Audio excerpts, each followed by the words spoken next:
Solid start பண்ணோனே என் மைண்டுக்கு வந்து ஃபஸ்ட்டே இந்த அரிசி கஞ்சி தான் வந்தது. அதை விட ராகி இன்னும் கொஞ்சம் நல்லா இருக்குன்றதுனால நான் வந்து ஃபஸ்ட்டு ராகி கொடுத்துட்டு இது வந்து செகண்டாக கொடுத்தேன். வாங்க எப்படி பண்ணுறதுன்னு பார்க்கலாமா? 2 to 3 ஸ்பூன் அளவுக்கு நார்மல் நம்ம சாப்பாடு வடிக்கிற அரிசி அந்த ரைஸை எடுத்துட்டு ஒரு நல்லா 4-5 வாட்டி கழுவிட்டு அதே ஊற வச்சுருங்க.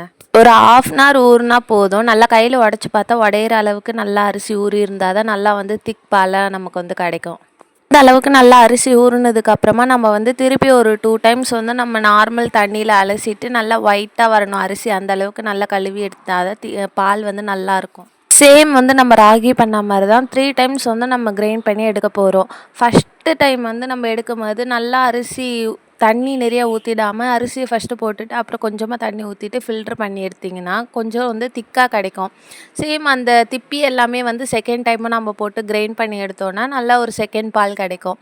இதேமாரி இந்த திப்பியை போட்டு 3rd டைமும் நல்லா இப்போ எடுத்திங்கன்னா நல்லா உங்களுக்கு நிறையவே பால் கிடைக்கும். நம்ம இப்போ 3 டைம்ஸ் வந்து பால் எடுத்து வச்சுருக்கோம். இப்போ இதை வந்து நம்ம வந்து குழந்தைக்குன்னு தனியாக வச்சுருக்க பாத்திரத்தில் அகெயின் வந்து ஃபில்ட்ரு வச்சு வடிகட்டி ஊற்றினா தான் நமக்கு வந்து ஃபுல்லாக வந்து கஞ்சி மாதிரி நமக்கு கிடைக்கும், கட்டி கட்டியாக இல்லாமல். அந்த பால் கூட வந்து கொஞ்சமாக உங்களுக்கு வாட்டர் வேணாலும் ஆட் பண்ணி நல்லா சேர்த்துட்டு ஸ்டவ் ஆன் பண்ணுறதுக்கு முன்னாடியே வந்து நல்லா மிக்ஸ் பண்ணி விட்டுருங்க.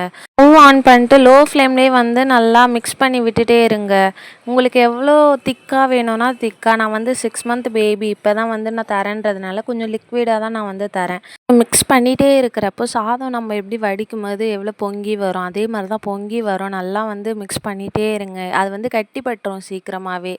அதனால தான் வந்து கைவிடாமல் கிண்ட சொல்கிறேன். இதுதான் வந்து கரெக்டான டைம். நல்லா வந்து கஞ்சி வந்து வெந்து வந்திருக்கு. ஸோ நான் இந்த டைமில் தான் நான் வந்து இறக்கி வச்சேன். உங்களுக்கு வந்து உங்கள் பேபிஸோட மந்த்ஸுக்கு ஏற்ற மாதிரி நீங்கள் கட்டியாக வேணும்னா இன்னும் கொஞ்சம் டைம் எடுத்து நல்லா கிண்டிட்டு நல்லா கட்டியாக கொடுங்க. இதுதான் எனக்கு வந்து கரெக்டான இருந்ததுனால நான் இறக்கி வச்சுட்டேன். இது வந்து கையில் ரொம்பவே வந்து கேட்டு கேட்டு சாப்பிட்டேன். எனக்கே வந்து ஷாக்கிங்காக இருந்துச்சு. சரி ஓகே, இது வந்து வெயிட்டும் போடுன்னு வந்து சொல்லிட்டு இருந்தாங்க. சரி கொடுத்துடலான்னு தான் நான் வந்து இதை ட்ரை பண்ணேன். இந்த வீடியோ உங்களுக்கு பிடிச்சிருந்தா லைக் பண்ணுங்கள், ஷேர் பண்ணுங்கள், சப்ஸ்கிரைப் பண்ணுங்கள். மறக்காம அந்த பெல் ஐகானை தட்டிட்டு போங்க. இனி ஒரு மினி விலாகில் பார்க்கலாம். பாய் பாய்.